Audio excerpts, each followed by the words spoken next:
It is exactly 6 p.m. here in Studio 1 Douala. Good evening, ladies and gentlemen. You're welcome to today's edition of the 6 p.m. English newscast on DBS television. We now take the headlines. President Paul Biya holds his first campaign rally of this election cycle in the northern town of Marwa this Tuesday, October 7, 2025, just 5 days before the presidential poll in which he is seeking a third term in office. He was warmly received at the airport by the governor of the Far North region and other dignitaries, and in the Lokbaba neighborhood in the Douala 3 municipality, road users are grappling with a nightmare as ongoing rehabilitation works transform the streets into a perilous condition. And those are top stories. Stay tuned. We will be right back.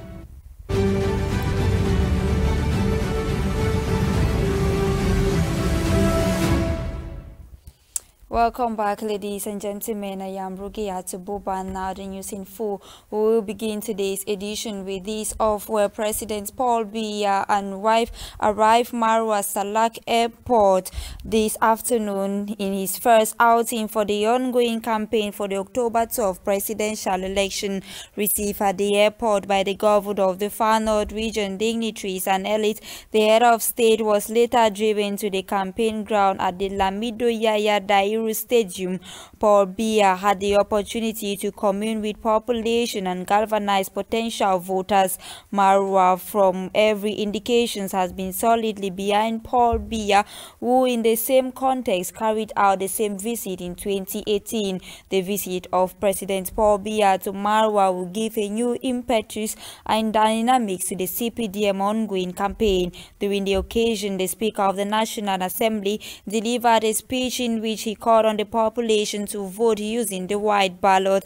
During his campaign speech, President Paul Biya focused on youth, women and insecurity. He explained what he has done for the youth and will continue to do in terms of providing jobs. He also acknowledged the insecurity of the region and appreciated the defense and security forces for their efforts in combating the Boko Haram insurgency.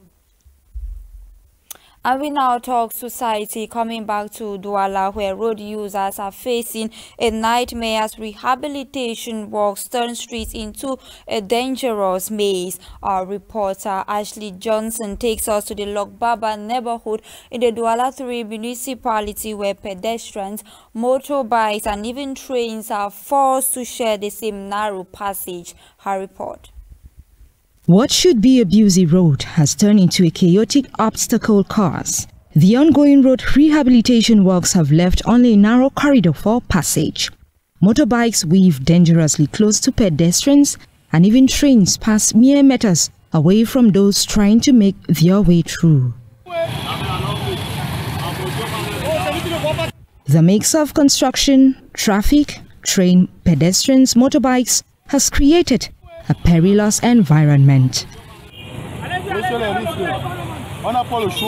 There is much risk we are taking just using the railway because we have no choice. The state of roads in Cameroon is hell, and this can cost our lives, and our families look up to us. If we don't do like this, we won't go back with something in the evening. For many, there is simply no alternative. Time is money, and waiting for the works to finish is not an option. L'anglophone a dit time is money, on doit se faire de l'argent. On ne peut pas attendre. Papa a dit que quand tu vois seulement le tout, tu mets la tête. Là, on n'a pas le choix, on met seulement la tête. Vous regardez, l'état des routes est critique, c'est mauvais. Toutes les routes du Cameroun sont gâtées. The ongoing rehabilitation work, while necessary, exposes everyone to high risks. One misstep could mean serious injury or worse. The government can help by accelerating rehabilitation works. It will help us because passing through the railway is very risky.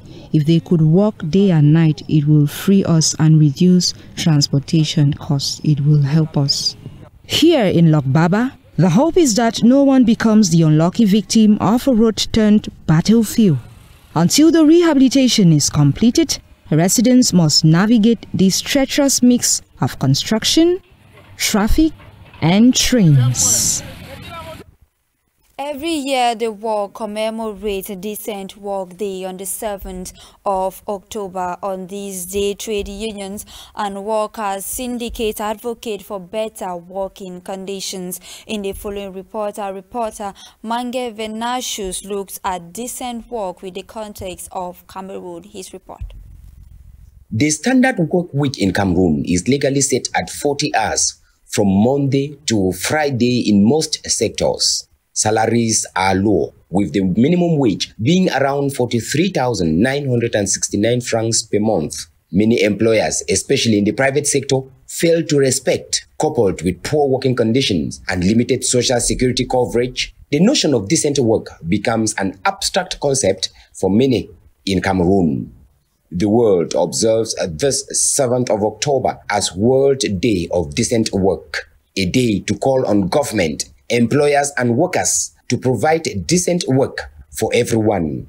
In a country where high unemployment and poor working conditions are gradually pushing migration of skilled professionals higher, a day like this is an opportunity for employers, both public and private, to equally work on improving the working conditions of the workers. About 90% of the labor force works in the informal sector, where jobs are typically low-skilled and lack social protections. This, without a doubt, has an impact on the output that remains below standard, with a corresponding impact on the development of the country. Although some legal frameworks have been instituted by authorities, enforcement is weak, as many workers still lack access to adequate protection and benefits. This leads to widespread dissatisfaction and demands for better wages and job security, elements that point to decent work in a country. Women and girls have been advised to check their lifestyle as a sure way of preventing breast cancer. That was a concern of a charitable association, Make Us Smile, that organized a sport walk here in Douala. Mange Venashus once more. From Stade Sikam, through École Publique d'Eido to Feu Rouge and Carrefour Agip, through Cité des Enseignants and back to Stade Sikam. About 5 kilometers of work carried out by these women and men, members of a charitable association, Make Us Smile, painted the streets of Douala pink Sunday morning, October 5th, 2025. The sport walk had one objective. The main objective of this sport this morning is actually to make people understand that breast cancer is becoming very dangerous. And there are a lot of people, they don't even know what breast cancer is all about.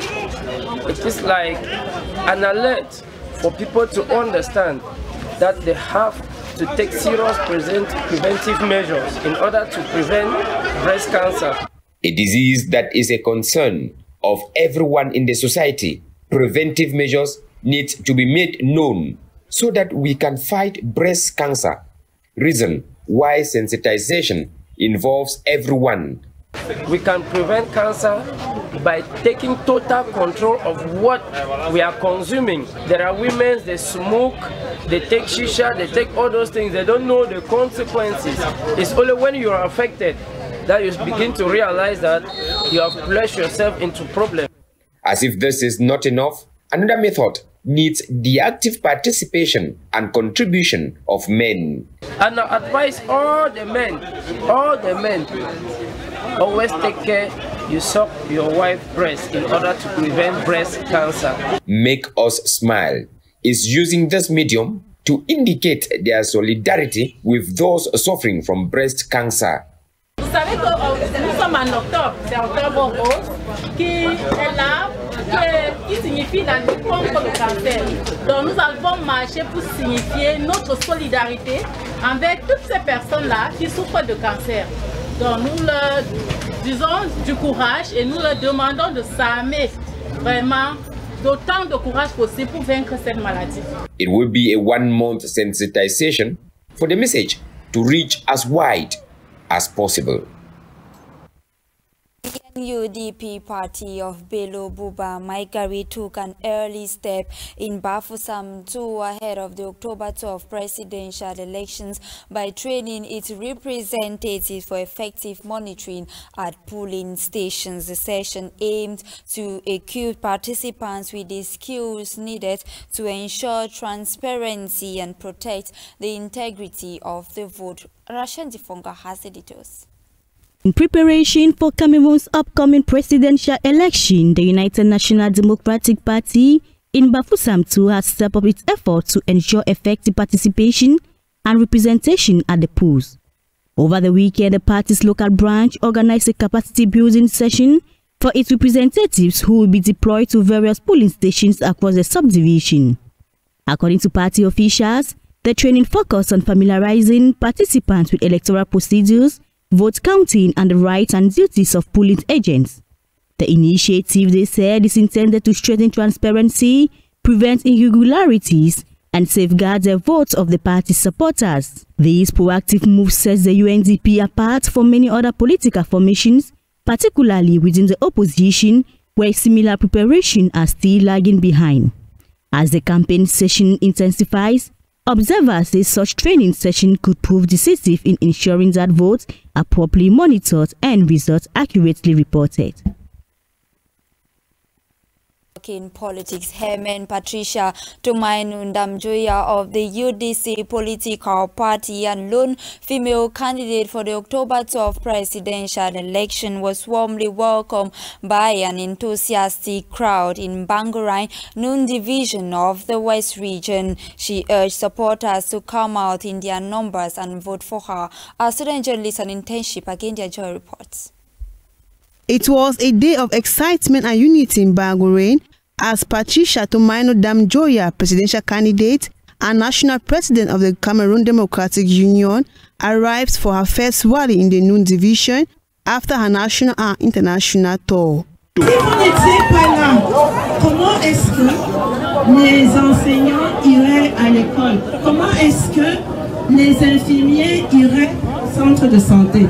Cheering crowds welcomed her warmly as she began her visit with a tribute to a bike rider before speaking about major community issues. Voir une route comme celle-ci, je peux vous dire que l'honorable Koubik se bat. Moi-même, j'ai rencontré le ministre X fois. On dit que oui, ça va marcher, mais ça ne marche pas parce que c'est foutu. Est-ce que c'est normal qu'une route comme celle-ci prenne autant d'années?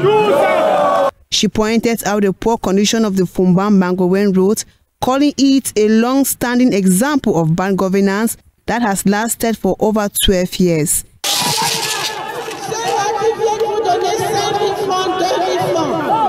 C'est l'argent des écoles, c'est l'argent des routes, c'est l'argent des ponts, c'est l'argent des places techniques dans les hôpitaux. Ndamjoya also received many new supporters from other political groups. She thanked them and called on citizens to come out in large numbers on election day, vote wisely and make sure their votes are well protected. The CPDM campaign in Fako 1B section is intensifying as militants and sympathizers of the party in the Mukundange subdivision rallied support for their candidate, President Paul Biya, ahead of the October 12 presidential election. Vanessa Shuyong compiled the following for the 6 p.m. news. The call for massive participation was echoed by members of the communal campaign team, led by Dr. Thomas Dive Mulungu alongside the section president, Elukembai Ephraim, mayor of Limbetu Council, Chief Walker Daniel Ndive, regional councillor Solomon Gombe, and leaders of the WCPDM and YCPDM wings.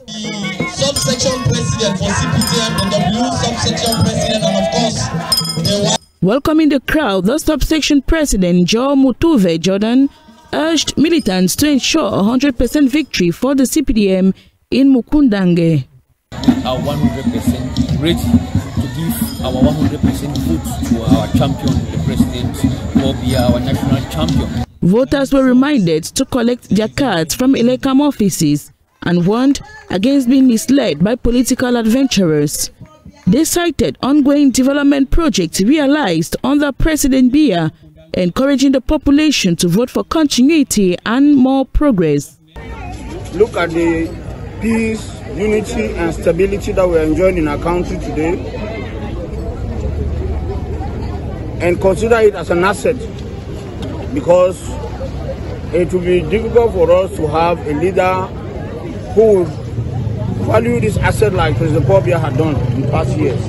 We need to continue the decentralization process right down to the grassroots, and that is the promise that the President of the Republic has said will complete. Section President Elukemba Ephraim displayed the CPDM ballot paper urging voters to avoid errors at the polls. The youth wing comrade Gideon Wovia encouraged young people to turn out in their large numbers, describing President Biya as a guarantor of a brighter future. We don't go for elect, we just say vote card, there's plenty for them. So there are plenty people that don't know they never take their vote card. Not been fighting. If you don't get a vote card, or go for that day, you'll be a useless militant or sympathize at home. Regional Councillor Solomon Gombe listed several achievements of the Regional Council, including classrooms, benches, VIP toilets, and street light across Limbe 2 with new projects planned for Mokundange in 2016. At the end, voters were urged to withdraw their voters' card and wait for the D-Day come October 12, 2025. The race for Cameroon's presidency is heating up as campaign rallies attract massive crowds across the country, with President Paul Biya of the CPDM and opposition leader Issa Chiroma Bakari of the FSNC emerging as key contenders. One question dominates the national debate: is Cameroon heading for change or holding on to continuity? Vanessa Shuong spoke to a political analyst and compile the following. As days go by, the presidential campaign rallies of various political parties are intense, with voters, militants and sympathizers overcrowding meeting grounds across the country. One major question is taking center stage as the campaign heats up between two political heavyweights, CPDM flag bearer President Paul Biya and opposition leader Issa Chiroma Bakari of the FSNC. Is Cameroon heading towards change or holding on to continuity? Political analyst Dr. Nick Ngwanyam believes both candidates share similar ideologies and that either of them could bring meaningful change to the country. He is ready for a change. If at all he had the opportunity, he would change, like he has said, because what he is saying seems to come from deep, and he didn't just wake up to be chanting change. And beyond that, I'll also add that even on the side of President Paul Biya, if he wins, which I think he would, the Cameroon will not be the same again because he's playing injury time. And he has heard the complaints of the population, especially people don't want to, this thing of high instructions, people don't want to hear any high instructions anywhere about anybody. They say they voted in place President Paul Biya and they want him to rule them, not someone else. He adds that despite the shortcomings of the old regime, a victory for Paul Biya will still bring innovations to the system of government. President Paul Biya is actually breaking with the old ways, and he is going to do things in a new way, innovatively, so that Cameroon can wake up and catch up with the rest of the world. It's no secret that many youths lack jobs, the economy is bad, the development is bad, the politics is bad, and education is bad, and there is this war in the Anglophone area that is going on. That war needs to be stopped. Our diaspora need to come back on double nationalities. The things Issa Chiroma is telling you, those are the ideas Paul Biya has in mind too. However, critics continue to argue that the president's long stay in power has slowed political renewal and limited opportunities for young leaders. In a surprising turn of events, Issa Chiroma Bakari, once a government official and now an opposition candidate, is attracting massive support. Whatever the case, Dr. Nick Ngwanyam is of the fact that Cameroon will forge ahead with President Paul Biya or not. Whether Paul Biya wins or Chiroma wins, Cameroon will move ahead, will never be as we have been before. a lot of things would change. There will be a lot of expectation from the new government, which will be doing better than this other old government that is in place. By that I mean that even if Paul Biya were to win, it would not be this government that would be in place, because technically this government has failed. They failed to deliver. They failed to deliver their goods. They spend more time trying to please the president instead of working and doing the jobs of which they were appointed. So President Paul Biya is aware of that and is aware of the cries of the people. And so we are looking forward to a better Cameroon in which, problems will be solved. Just like him, many believe the time has come for a new generation of leaders with fresh ideas and new energy to move the country forward. For them, the current political model no longer reflects the aspirations of Cameroonians. The nation now faces the challenge of balancing continuity with renewal and experience with innovation. And that was Vanessa Shion reporting. We now talk sports. With the 2026 World Cup fast approaching, Cameroon faces a defining moment. The indomitable Lions will play their last two qualifiers against Mauritius come October 8 and Angola on October 13. These matches will determine whether the team secures its place among the world's elite in 2026. Our sports lady Russian Difonga reports. Cameroon is preparing to its 2 decisive final matches in the race for qualification for the 2026 World Cup. Ranked second in Group D with 15 points, Cameroon will first face Mauritius on Sunday, September 8, 2025 at the Côte d'Or National Sports Complex before taking on Angola on September 13 at the Amadou Ahidjo Stadium. These two encounters represent a true turning point in the history of Cameroonian football. Each match will be a test of precision and strategy. A victory against Mauritius will strengthen Cameroon's position and allow the team to approach the clash with Angola with greater confidence. However, a poor result could seriously complicate the chances of direct qualification, even though favorable outcomes from the team in the group, notably Libya and Eswatini, could still leave the door open for the Lions. For the Belgian coach and his squad, there is no room for error. The players must show discipline, focus and attacking efficiency to avoid any unfavorable scenario. Qualification will not depend solely on individual talent, but also on team cohesion and the ability to handle the pressure of these 2 decisive games. Cameroon now has the opportunity to write a new chapter in its football history. All eyes will be on the indomitable Lions, who carry the nation's hope on their shoulders. These 2 matches are more than just games. They are the final hurdle before a ticket to the 2026 World Cup and a chance to confirm that Cameroon remains a dominant force in African football. And it is with that note that we wrap today's edition of the 6 p.m. English newscast on DBS television. We take a rendezvous for tomorrow, same time. Until then, goodbye.